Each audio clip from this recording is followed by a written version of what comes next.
No matter how well sales are going on your website, you probably feel like you could always be doing something a little bit better, right? We're always looking for that leg up to just get a few more sales out of our current sales process. And if you're not using an abandoned cart series after someone comes to the website and abandons that cart, you are gonna love what this does for your sales. Abandoned sales are rampant on every website. Every website I've ever visited, there is a huge amount of people who just don't buy anything. But just by setting up an email automation in the right way, you have a real opportunity to claw a few of those people who added to cart and then didn't buy back to your site to make those purchases. So today, I'm gonna give you an inside view of what an abandoned cart is, how it works, when it doesn't work, and a strategy for how to implement it. My name is Trent Kennelly, I'm a marketing strategist, and on this channel, I talk about all the things that you can do to improve your business through marketing, sales, and analytics. So if that sounds good to you and you're excited, make sure that you like this video, subscribe to my channel if you're into it, comment and let me know what your sales process is like right now, if you're using an abandoned cart or not.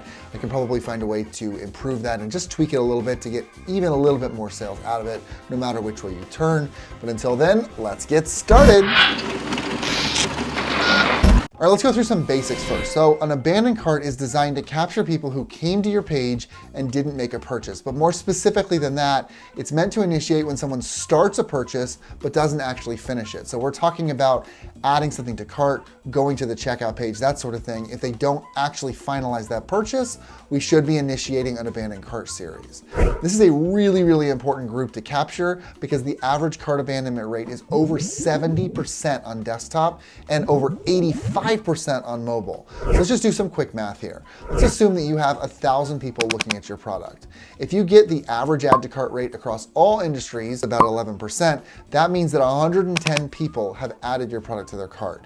If at best 70% of them are abandoning their cart, you're now down to 33 people, or 3.3% of the original 1,000 visitors that are actually purchasing. But if you have an abandoned cart email, or 2 or 3, we're gonna get to that in a minute, you can potentially convert up to 10% more people, which means if we go back to that 110 people that initially added to cart, you could potentially get 8 to 11 more sales based on that same number of people. That is 33% more sales than you might have had without an abandoned cart series. And given that an abandoned cart series is just an automation and an integration, a little bit of front end work, it is a one and done solution to drive higher sales that you don't have to think much about after it's installed. Okay, so now let's talk about how it works. So this is just kind of a basic overview of how abandoned carts tend to work. So first, someone comes to your site. That might be due to ads, retargeting ads, social media. It doesn't really matter. That's not really the point. We don't really care about how they got to us for purposes of the abandoned cart email. What we care about is that they added something to their cart, and that's the second step here. As long as they are shopping, that cart should not be considered abandoned. If they're on the site and they're moving around and they're adding things to their cart and they could be just looking at different products or whatever, it is not an abandoned cart. But at some point, they're either going to buy or they're going to leave. And assuming that they leave, because that's what we're talking about here, and they didn't buy anything, you want to first wait to make sure that they aren't coming back, because it could be that they just stepped away for a few minutes or they went to another website to come right back. So it might be the case that they're going to do that, but usually it's kind of a formality. People leave, they don't really come back most of the time. And then finally, you determine the cart to be abandoned and you add them to a list which will pitch them with an email or 2 or 3. Again, we'll get to that in a minute. We'll get into the complexities of this email also a bit further down in the video. But the point here is that the email itself is intended to remind people about you, your product, and their potential purchase. And that's the basic function. You're just trying to recapture lost opportunities in any way possible. You're trying to get people to just go, oh yeah, I wanted to buy that, I just got distracted, or I was hesitant, but now I don't feel hesitant anymore. And so you just set this up as an automated process and it goes on its own. All right, so those are the basics, but now let's talk about when it doesn't work. There are a few instances when you're not gonna be able to get an abandoned cart email series process started, but to understand them, let's first talk about what you absolutely need in order to even think about an abandoned cart. You need an email address and you need the ability to track the user. Now, needing the email may sound pretty obvious. Clearly, we're talking about abandoned cart emails, and you can't email someone without having their email address, and you're effectively dead in the water without it. But you have to find some way in the funnel to capture their email even if they don't register. Now, not everybody is gonna sign up for some free lead magnet. They might just be looking straight for the purchase. And in that sort of a situation, you can get them to sign up for it as a guest. So they can start the purchase as a guest and they don't have to actually register an account. Now, you're gonna ask me about double opt-in. We're gonna get into that a little bit later in this video. Just for now, understand that this is a possibility. The other necessity, the tracking, is necessary to know when and where someone is on the site. This has become more and more of an issue since iOS 14.5 and all these big security updates, because now people have to opt in to being tracked. They are automatically assumed to not wanting to be tracked. And the trackers are not going to be able to tell whether someone has been on the site, whether they've clicked on something, added to cart, whatever. You can check out this video for a lot of details on iOS 14.5 and some of the changes there. But the point here is that it's pretty vital to know what actions have been taken if you want to initiate an abandoned cart series, and that's just getting harder over time. Then add to all of this the newest restrictions coming out specifically for email marketing in the newest iOS update, iOS 15, and you have a big hill to climb.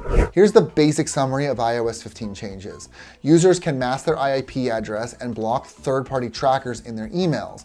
Now, you probably know that email marketing today in the modern age lives and dies on the tracking that is embedded in each email so that we can know who visited, who clicked, who opened, all that sort of stuff. And if you don't have that information, it becomes much harder to make decisions. So everything is immediately less effective, and that includes abandoned cart emails, because we don't know whether people are going back to take the action or not. There are always things that you can do to identify users, such as UTM parameters, for instance. You can check out this video for an explanation of that sort of stuff, UTM parameters and a couple other things. But tracking email activity is just not as simple as it used to be, and that's really all there is to it. Effectively, between iOS 14.5 and iOS 15, you have far less visibility on the activity of your users on your site and through the emails that you are sending to those users. But does this mean that you shouldn't do it? Absolutely not. Let's remember a few things here. First, not everybody is going to opt to remove data tracking. Now, admittedly, there is a pretty low percentage of people that are allowing it. Last I heard was a couple months ago, it was around 4%. But, and this is my second point, this system is automated. So if you have the opportunity to gain one extra sale versus no extra sales, and if after the initial legwork, there's literally nothing to do to gain that extra sale, aren't you even more willing to put this in place? I definitely am. So now let's talk about the strategy for implementing an abandoned cart of your own. So you first need to understand the rules for identifying an abandoned cart. It's really important that you understand this, because it's going to mean the difference between bugging someone who is just about to purchase and annoying them enough that they're not going to purchase, and identifying someone who truly did leave the page. There are 3 steps here. The first step is that they actually added something to the cart. The second step is that they've been off the page and away from it for at least an hour. The third step is that they didn't actually purchase anything. So if it's in the cart, it's been an hour, they didn't actually make that purchase, they have abandoned the cart. So now let's talk about the specific steps that you need to take to implement the system. And the first step is to make sure that you are integrated between your e-commerce solution and your email solution. Now, there are hundreds of different solutions for each of these, making thousands of different possible integrations. So it's almost impossible to address them all. In fact, it is impossible to address them all. I think it's better to just make sure that you understand what the end result should be here. And that result should be that your email system is aware every time your e-commerce tool registers an abandoned cart. So your e-commerce tool says, oh, someone added to cart, it's been at least an hour and they didn't check out. I'm going to let the email system know that this is the case. Now, unless you're lucky and your systems that you're using have a native integration, ActiveCampaign, for instance, and WooCommerce have worked together to make an abandoned cart system that works very seamlessly, which is probably not your case unless you're using these 2 systems, in which case, good for you. I would consider using a tag here. So what you want is for your e-commerce system to identify the abandoned cart and give the email system a tag like cart abandoned, which begins a 2-part automation. So it should trigger the automation. The first part, they get added to this automation automatically, and they get sent 2 to 3 emails encouraging them to come back and buy. I suggest 3. The first one should be 1 hour after they abandon, aka the moment that the email system is aware. The second should be a day later, 24 hours after the abandonment occurred. And then the third should be 3 days after the abandonment. So not 3 days after the last email, 3 days after the abandonment. And then the second part of this automation is just going to be triggered if they purchase. So if they finally purchase, it'll put them in that second part and it'll say, oh, they purchased, let's just take them out of here. So that's really it for the broad base of what an abandoned cart email automation needs to look like, but let's cover a couple other points really quickly. So first, you do not need a double opt-in here. One really nice thing about abandoned cart emails is that they don't require that double opt-in. As they stand, they are GDPR compliant because they're considered transactional emails. And as you might know, I don't know if you've watched this video on double opt-in, the GDPR compliance does not apply to transactional emails, that being something like, here's your receipt, or hey, you forgot to purchase this, or whatever. It's not a marketing email, it's a transactional email. So even though you should generally have a double opt-in, I really encourage that. In this situation, you can get a guest email and you can send them that transactional email to get them to come back and purchase. Next, guard the cart. So make sure that you hold on to the contents of a visitor's cart, that you keep that cached for some time. It is a vital part of the abandoned cart email series experience that this cart be easy to finalize and order. You don't want them to have to go back in and add all of their products again because you're just making their life harder. And these people already left once, so you're giving them more time to think about it a second time, which means they are very likely not going to purchase a second time. They will have consistent behavior to the first time that they came here and added to the cart. Now, most systems are gonna have it in place already that those items are held in the cart for 7 or 30 days or whatever. But if your solution doesn't have that, you need to do some research into how to set that up. Though I have to say, in my opinion, a system that doesn't have this very likely is missing other things as well. You might need to look for a different system because this is pretty basic at this point. Finally, let's talk about the email design, the design of the email itself. We talked a lot about the function of this thing. Now let's talk about the form. From a user perspective, it isn't going to be very fancy and it doesn't need to be. There's a very basic layout, your logo at the top, a couple sentences calling them to action to come back and finish the purchase, a layout of the products in their cart, and finally a button to go back and complete that purchase. For the most part, a pretty basic layout. But that layout for the products is where it gets a little bit tricky because this needs to be dynamic and it needs to update for the specific products that that specific user added to their cart. You want this because it personalizes that decision a bit more and it helps people go, oh yeah, I wanted to grab that and jump back into purchase. So if you have 4 items, let's say dog food, a dog collar, a leash, and a brush, but somebody only adds the brush and the leash, you don't want to have things in the abandoned cart email about the dog food and the dog collar because that's not anything that they were interested in, so it's not going to feel very personal. So then the big question is, how do you set up that dynamic layout? Unfortunately, this is again pretty dependent on your setup.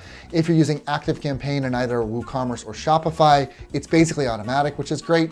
Otherwise, you need to have Zapier set up to use a custom template here. So Zapier is going to connect your 2 systems and send information from one to the other when that cart is abandoned, and you'll be able to make a design that works that way. So you can check out this video for a lot more information on Zapier, but that is going to be really important if you don't have these 2 systems talking natively. You know, even with all these changes to email and data privacy, it's still very much worth it to set up an abandoned cart email series. I know there will be more data privacy things to come. I have no doubt of that. But I still think that it's worth it because it's just an automated system that you can make work for you without having to think about it again. So let me know if this video was helpful for you, what your conversions were like before and after setting an abandoned cart email series up. I would love to know. And if you had an abandoned cart email series before all these changes, I would love to know what the impact has been for you. Just shoot me a message in the comments and let me know. I would love to know. Otherwise, make sure that you give this video a like, subscribe to my channel if you're into it, and I will catch you in the next one.